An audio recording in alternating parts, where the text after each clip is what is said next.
এই পুজোর আলাদা করে পরিচয় লাগে না। বিগত ৩২ বছর ধরে এই পুজো দক্ষিণের ব্লকবাস্টার। সবাই অধীর আগ্রহে অপেক্ষা করেন এই পুজোর থিম জানার জন্য, এই পুজো দেখার জন্য। চলুন দেখে নিই চেতলা অগ্রণীর এবছরের থিমের প্রথম এবং এক্সক্লুসিভ ঝলক।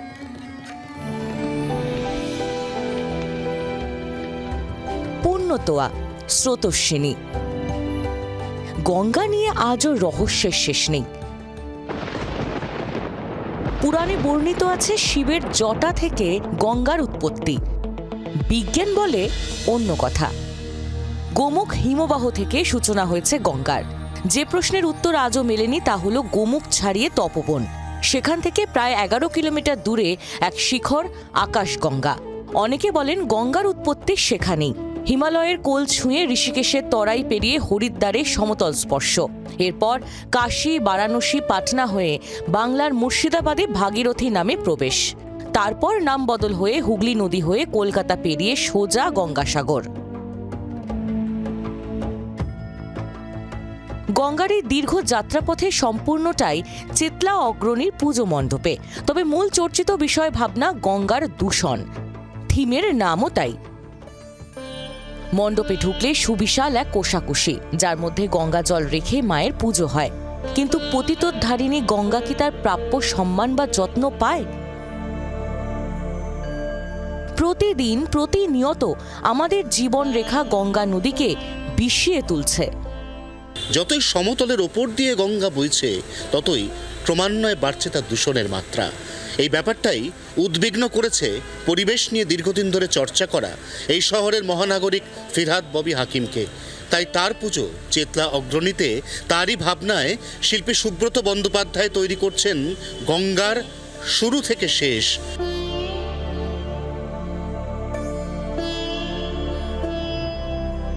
ধার্মিক আর কি আচার নিচার সবই তো গঙ্গাকে কেন্দ্র করে, এবং সেখান থেকে বিভিন্ন ধরনের মন্দিরের উৎপত্তি সমস্ত কিছুই হয়েছে।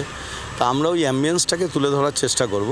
মূলত এখানে যেটা চেষ্টা করা হয়েছে গঙ্গা দূষণ, এবং মেয়র আমাদের ফিরহাদ হাকিম মহাশয় উনি 1 বছর আগেই আমাকে বলেছিলেন যে গঙ্গা দূষণ নিয়ে কাজ করব। ওনার হয়তো অনেকগুলো চিন্তাভাবনা আছেও আগামী দিনে গঙ্গা দূষণ রোধ করার জন্য। এখানে 3 রকমভাবে দূষণ দেখানো হচ্ছে। এক ধর্মীয় দূষণ তো আমাদের আছে, ইন্ডাস্ট্রিয়াল দূষণ রয়েছে, নাব্যতা একখানা ব্যাপার রয়েছে। সেই 3টাকে আমরা ধরে তোলার চেষ্টা করব যথাসম্ভব। এই থিমের ভাবনা কলকাতার মহানাগরিক এবং এই পুজোর প্রাণ পুরুষ ফিরহাদ ববি হাকিমের। বিসর্জনের পর গঙ্গায় কাঠামোর দূষণ কমাতে যিনি খিদিরপুর দই ঘাটে কৃত্রিম জলাধারে প্রতিমার মাটি গলিয়ে দেওয়ার যন্ত্র বসিয়েছেন, যিনি বিসর্জন পর্বে প্রতিদিন নিয়ম করে শহরের ঘাটে ঘাটে দূষণ পরীক্ষা করে বেড়ান, তিনি মুক্তধারা গঙ্গার এই হিমালয় থেকে সাগর পর্যন্ত যাত্রাপথের মাধ্যমে মানুষকে একটু সচেতন করার কথা ভেবেছিলেন। শিল্পী সেটাকে বাস্তব রূপ দিয়েছে এই সুবিশাল এবং 83টি ইনস্টলেশন বিশিষ্ট মণ্ডপে। একটা মণ্ডপের মধ্যেই গঙ্গোত্রী থেকে গঙ্গাসাগর পর্যন্ত সমস্ত কিছুর প্রায় নিখুঁত ডিটেল এবার উঠে আসছে চেতলা অগ্রণীর মণ্ডপে। জি 24 ঘন্টার জন্য ক্যামেরায় অরিন্দমের সঙ্গে অয়ন, কলকাতা। বাংলার আওয়াজ, বাঙালির আবেগ, জি 24 ঘন্টা।